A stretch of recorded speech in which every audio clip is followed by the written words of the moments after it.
Going on now, I have to take, I have 16 kilo too much, but the thing is, they're not allowing me to take myself stuff I want to take out. They want to keep cameras for themselves, so they're not allowing me literally to take my stuff out, like cheap stuff like clothes and books, but they're asking lots of questions about cameras. They figured out camera bag and they wanted to hold that camera bag for themselves in Bangkok, and I'm completely stuck.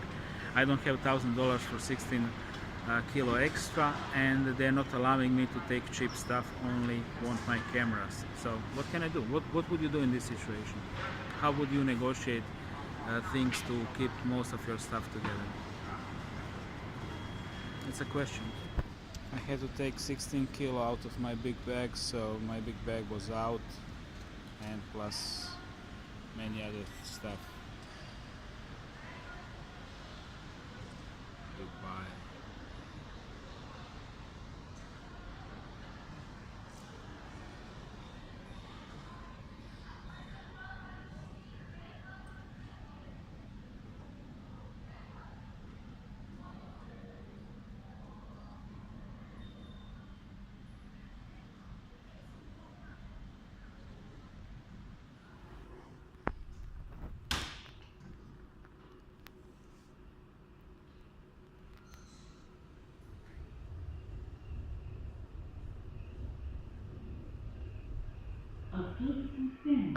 Level 2.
Standing on a spot where I had my first intellectual and also same time heretic thought when I was 6. So we've been living in this wooden barracks here. We've been sharing it with Sipic Mile, then Croat family, then our family, then 2 more Serb family. So in short, it was like 5 families inside a shared toilet. And I was here as a kid, as a 6-year-old, and I was wondering, how come can we all be equal in this country if my family lives here and President Josip Broz Tito has whole national park Brijuni for himself with a zoo and safari and all that stuff I've seen in on television. So I was like,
didn't make any sense to me, but I was wondering how is that simply possible. And back then, 1981, speaking something like that out loud was punishable by the law because it was verbalny delict, verbal crime. And verbal crime was two things: criticizing constitution of the Socialist Federative Republic of Yugoslavia and criticizing lik delo person and a work of Josip Broz Tito, first president. So good that I didn't speak it out loud. God knows what would happen, but I'm joking. But this was the place, and a little bit there, you see this steep hill. This is a place of another heretic thought when I was 6, and I'm just gonna tell you. So, my mother and father, they've been, of course, working whole day, raising me, and I had a babysitter here, one very old lady. She had a very, very weak heart, and I really loved it. Here they had a beautiful garden, and I played like tisch tennis. Yeah, and I was walking down. I was somewhere around here, and then I start to think, why is only love on the radio? They only think about love, and there are many other topics right here. I remember all that as it was yesterday. I'm 42, but memories. And then, you know, I just couldn't figure it out. Why only love on the radio? Well, now I know that we have a radio program designed by the Nazi Minister of Propaganda Goebbels, music, and then Nachrichten, 5 minutes of news, and then wieder Schlager, wieder Musik, again cheesy songs. Schlager means something which hits you like a cheesy song, right? And love, because love is totally politically neutral. No brainer. I love you, you don't love me, la la la la la la. Next song, I love you and you love me, and that's so good. And that's how it was. Now I have some answers I was asking myself back then, because I was same soul in the same body again. I did start to regain my consciousness after the age of 5, and then I started to ask myself political and other programming artistic questions. My father worked all his life here in that shipyard Treći Maj, and there alcoholism is pretty much mandatory. If you're not alcoholic, you will simply not manage to fit in, because they booze on učešće. Učešće means like participation, like corporation. 5 guys, everybody chucks in some money for a brandy from Badel, which is the cheapest booze possible to get hammered back in the days of my father. And then you get drunk during the lunchtime. Means you're one of the buddies. Oh, speaking about that, 10% of Croatians are registered alcoholics. Actually, that's old news. Probably could be like 12 or 15 right now. And what irony, sports center made by the alcoholic company. It's pretty much a place where they go to drink, you know, like dopo lavoro in Italy after work. Yeah. So if I interpret my 6-year-old questions good, then one answer on how come Tito has a national park Brijuni and I live in this barracks would be that because he's a reptile who's managing the system, and me, I'm just soul born here to be milked and put inside of these structures. So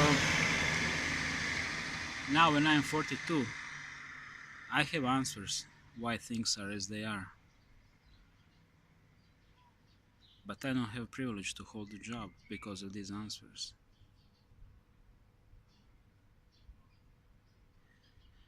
In a way, I made it.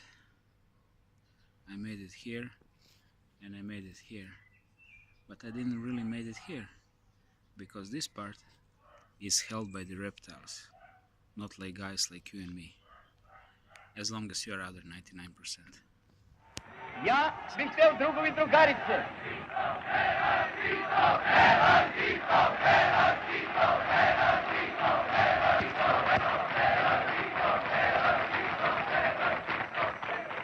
drugovi i drugarice, kad govorim o greškama rukovodećih ljudi, ja podrazumijevam tu i indirektnu odgovornost za ono što su drugi radili. Jer i komunisti moraju biti odgovorni za sve i sada poslije rata u izgradnji socijalizma. Nikada nije prestala.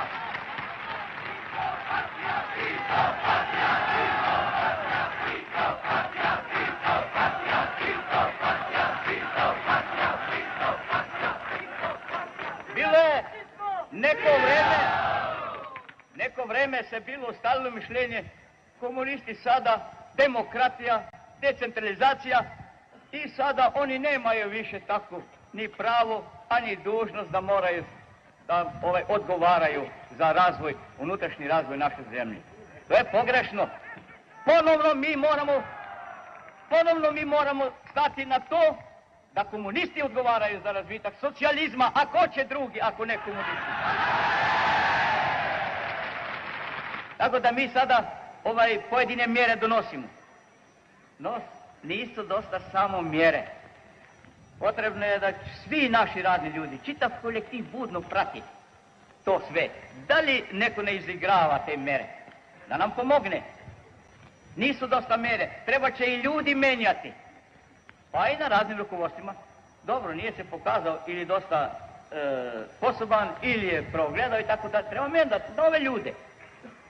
To je, znate, potrebno u jednom tako dinamičkom društvenom razvoju kao što je naš socijalistički razvoj Jugoslavije.